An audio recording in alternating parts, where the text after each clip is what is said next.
Have you ever had a big decision to make and found yourself running through thoughts over and over again, the same thoughts, over and over and over? So stressful, but you have to make this decision, so you have to think about it all the time.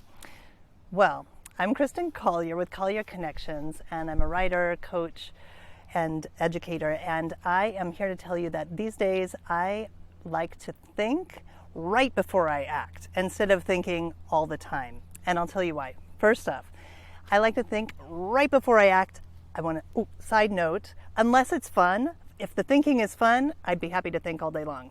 It's when it feels stressful that is when I decide to just put it off until right before the decision needs to be made. This is because, first off, the decision might make itself. If I allow for spaciousness, then I allow all kinds of other players to come in and help me out. For example, I decide I'm going to go on a trip. And whereas before I would plan out all the different specifics of where I was going to go, when I was going to stay, I would Google the geography and where I might want to hike and all of that stuff. And now I just kind of wait and talk with people. Oh yeah, I'm going here, I'm going there. And then, oh my gosh, you're going to go there? Oh my gosh, I have this friend. You have to go visit them. They'll show you this and this. Oh, you have to go to this restaurant. This is amazing. I mean, people have so many ideas and they love to help when it comes to fun, right? Right? Don't you love to help when it comes to fun? Secondly, that sense of spaciousness feels better. It just feels better in my body. And a lot of times in that spaciousness, a thought just drops into my head, not me thinking after it, not me trying to figure something out, which takes a lot of effort. It's more like I'm meditating or I'm hiking or whatever, and something just comes in. It's like this little message. That makes it a lot easier. And you know, it makes sense because frogs do this. When they're tadpoles, they're in the water, having a good time in the pond for as long as possible until that pond starts drying up. And then they start sprouting legs really quickly. I think we as humans do that. Maybe too often sometimes, but in this case, we can consciously make a decision like, I'm not going to stress about it. I'm not going to think about it. I'm going to trust in those components and in those other pieces coming in and gently guiding me until I get to the point where if there's anything else that needs to be decided, I can think about it, right? And that sense of spaciousness, it's not really easy coming. Initially, I remember thinking to myself, I'm not sure it's even worth it. A friend of mine had said to me in my 20s, Kristin, have you ever thought about not thinking so much? And I said, well, not sure. So I gave it a go. I stopped thinking so much. It got really, really quiet in here.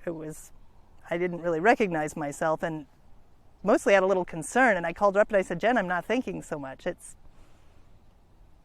kind of like it just kind of made me stupid. And Jen said, oh, well, I don't know what to say to that, which told me she wasn't thinking so much either. But maybe it's the best answer because not knowing the answer is a great way of just letting go and not stressing about things. And over time, I grew to value that sense of spaciousness and not thinking so much, because it meant I didn't have all the answers and that I could relax into that a little bit.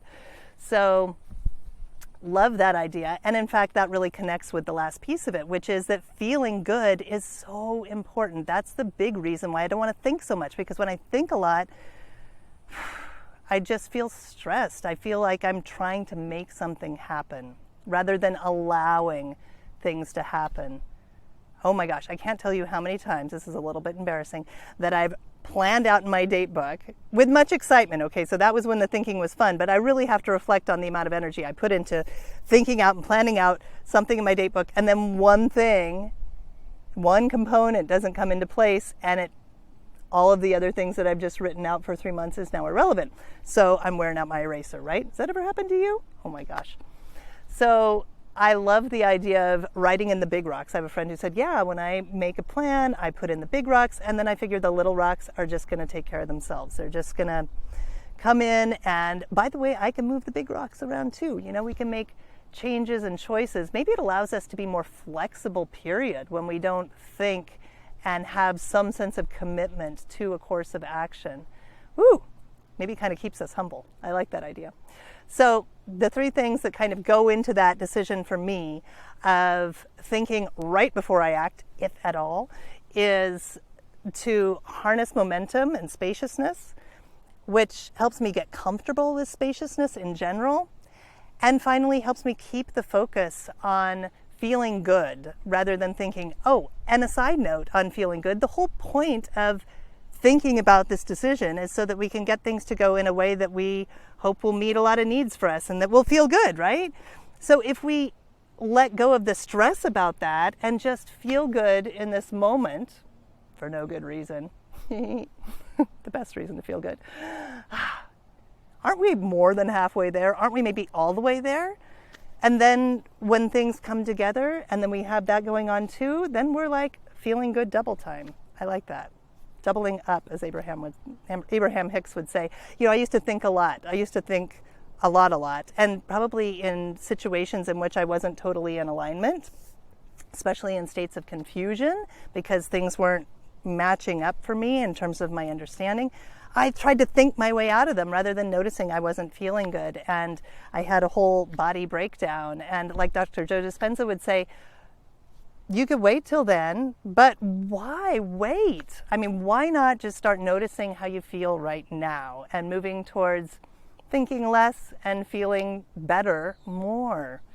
So please come and visit me at Collier Connections. Check out my Core Alignment with Joy series, which is recorded, and you can do it in the comfort of your own home. And then you could meet the rest of our Joy Collective, which meets weekly.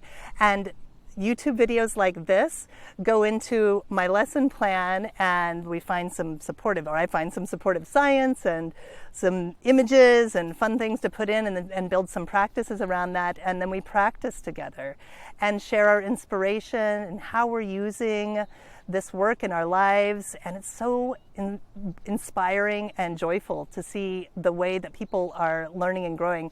Somebody from my Joy Collective today, our Joy Collective today, said to me, I haven't had this much growth since I was a teenager. It's pretty exciting. I didn't even know that there would be this whole other chapter in my life, this whole new becoming.